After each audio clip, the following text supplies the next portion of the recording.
At the core of our approach, it is a simple, elegant idea. Slavery is defeated when at-risk communities acquire the knowledge, tools, and resources they need to overcome vulnerability and secure freedom. Thank you for listening to our logical deep dive. I hope you enjoyed today's episode.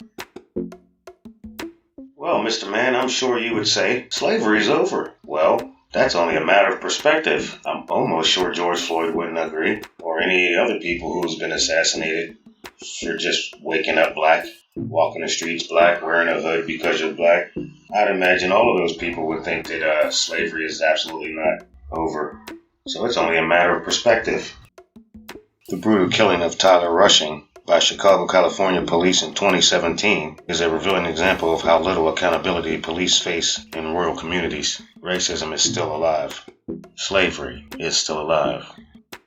In a criminal justice system that rarely ever holds a police meaningfully accountable for their crimes, the fact that Derek Chauvin was found guilty on all counts is significant, but the foundation of that system remains intact for now. If we are to break down the concept of slavery, we would have to first start with the individual who helped everybody understand slaves. And that would go with Willie Lynch. I say both sides got the wrongs as well. You know, I do believe both sides got rights and wrongs. But what I also believe is the wrong can come from both sides also. Mm-hmm. And that's the aspect of what we're looking at, is because when you have a guy that's just a young child walking down the street, yeah, I caught you. When you got a kid walking down the street, he's minding his own business, or he's autistic, or anything's wrong with him. He's not categorized by anything other than the fact of what color he is. That's not right. At first, nothing. They shoot first, ask questions later. That is true, but at the same time... You just now shot an autistic child. But... How do you find reason or an excuse behind any of that? Oh, that? No, you None. Can't. But... At the end of the day, there is no but. What comes behind the but? What's the precursor? What comes out of a but? What's the precursor to that, though? What happened before that? Like, because you don't just... Here. I know somebody just didn't walk up and just said, oh, look, there's a kid, bang. Like, well, I want to know... Really? Are we really saying that? Because at this point in time, we can read the news and see it happening every day. It's exactly what took place. That boy was in the little abandoned house because he was trying to learn carpentry. He was learning carpentry. He got chased down by the neighbors because he was looking in the abandoned building. Not mentioning any of the people who were there before him in that abandoned building. It was that boy because he was black. They chased him down, pursued him. They said he ran. Because you chased him, he ran. I just want to interject here real quick and mention that the man that he's talking about here his name was Ahmad Arbury. He was a 25-year-old black man who was pursued by armed white residents of a coastal South Georgia neighborhood on February 23rd, 2020. No arrests were made at the time. But after an article by the New York Times, they released a video of the confrontation, and it increased in attention from lawmakers, celebrities, and civil rights activists. The Georgia Bureau of Investigation stepped in. Police eventually arrested two men on May 7, 2020, and charged them with murder and aggravated assault in the killing of Mr. Arbury. Ahmad Arbury's death happened months before the killing of George Floyd, but his death gained even greater prominence as the protests put race relations at the center of national conversation. All of the reasons that they saying that they gave excuses for what he didn't do anything wrong. How many times have we all went somewhere and saw work being done somewhere and said, oh, check that out. Stopped and looked at it. The other day, I stopped and looked at somebody's porch, took a picture of it. I could have been shot for that. But it all comes down to the thing I always say, it's all about understanding. Now, if that kid, like, listen, I'm not here to vandalize shit. I'm not here to, like, fuck anything up. I'm here to do this. Maybe they would have listened, because think about it. It was the neighbors first, right? The neighbors are the ones that chased the kid down. It was the two Caucasian men who chased the boy down and shot him. What, they weren't cops? No, they weren't cops. Oh, no, they were just... They were vigilantes as far as I'm concerned. They chased the boy down, shot him. Oh, sure. And there's really no repercussions for shit like I'm that. not curious. I don't know about the story. He's a black man. What? Got anger issues. They got a place for people with anger issues. Oh, yeah, no doubt. Right. Yeah, they do. And they got a shitload of bullets for them. No, that's also true as well. So, what we do is we try to calm that shit down. I've took enough beatings for everybody. So, at the end of the day, there's no more time for that shit. But I'm saying, if you put yourself in the right predicament, and I mean, normally, 9 times out of 10, me personally, I don't know. I've never had a problem. I just fucking did my own thing and just, you know what I mean? At first, I had big problems. But I figured out how to avoid those problems. And after that, I mean, I haven't had problems. You know what I'm saying? So it's like, once you see I don't know.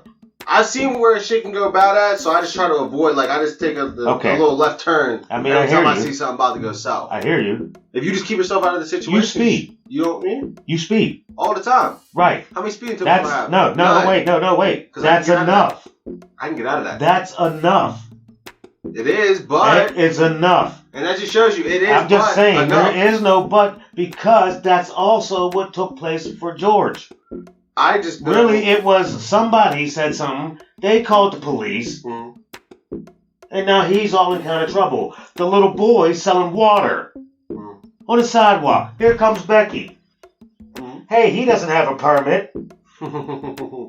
Why? That's a child selling water. Yeah. That's it. These people are really going out of their way to do separation. They are, but... And that separation there, that's the reason that the separation is there. Don't feed into this shit. If no, it's not feeding into it when you're a victim of it. When you're actually going to walk right into it. She has no idea. She has no idea, and because she was sheltered, she doesn't know what the real world's out there actually like. Yeah. So you can't say there's a buts or ifs. When you run around with that mentality that I'm tough as nails and I can say whatever I want to whoever I want, there's consequences behind that. Yeah. If you go around doing that, you know that there's and sometimes you gotta face those consequences to become a better person. Shit, I know I wasn't the same until after I fucking did my time and did what I had to do. And I wouldn't be the person I was today without it. When we say we did our time or what have you, see... Time of learning. Time to understand ourselves. Right, the time we really sat down and Here's the thing. Now, granted, you had it early. I had it later in life. We have to say thank God for the fact that it happened regardless. So thankful. Right. But, at the end of the day, we can't have a lot of blind children running around here, getting ready to walk out there thinking that the world is all peaches and cream, and get killed for it. That is where that's where it hurts. That's what hurts. That's my only issue. Because, granted, it's not the 60s, it's not the 70s. It's different now, yeah. It should be. It's a lot different now. It should be. But it almost looks like they're doing it faster now. Yeah. You get me? Right after George Floyd, we didn't have, it didn't happen again? What? That's just the last name you heard. Yeah. It happened immediately after. Nothing happened to him. Yeah. Immediately after that, it happened again. Nothing happened. It's not changing. The system is still at play. Yeah. The system is still intact. And it always will be until somebody puts that change down. This is the change. Speaking the things that people don't want to talk about. My point to the fact of Willie Lynch. When he gave this speech teaching people how to control your slave. How do you get to control your slave? Louis Farrakhan told you. He gave you a whole little thing about it, didn't he? Louis Farrakhan told it right at the Million Man March. He said, "We are standing steps of the United States Capitol. I am looking at the Washington Monument, and beyond that, it is the Lincoln Memorial. And beyond that, to your right, the Jefferson Memorial. Abraham Lincoln was the 16th President of the United States, and he was the man who allegedly freed us. Abraham Lincoln saw there was a great divide between the blacks and the white, and Abraham Lincoln and Bill Clinton sees what the Connor Commission saw 30 years ago. And they said that this nation was moving towards two Americas, one black, one white, separate and unequal. The Connor Commission revised their findings 25 years later and saw that the nation was worse today than it was in the time of Martin Luther King. There is still two Americas, one black, one white, separate and unequal." Abraham Lincoln, when he saw this great divide, he pondered a great solution of separation. Abraham Lincoln said he never saw in favor of our being junior or having equal status with the whites of this nation. Abraham Lincoln said that if there were to be a superior or inferior race, He would rather the superior position be assigned to the white race. There in the middle of this mall is the Washington Monument at 555 feet high. But if we put a 1 in front of that 555 feet, we get 1555, the year that our first fathers landed on the shores of Jamestown, Virginia as slaves. In the background is a Jefferson and Lincoln Memorial. Each one of these monuments is 19 feet high.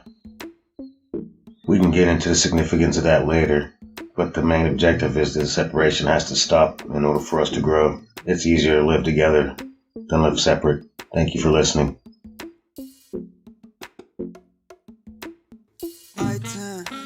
I remember summer so bright then. I was really trying not to cry then. I was really hugging you goodbye then. You can have my MP3 when I'm dead. Play the shit and listen to what I say.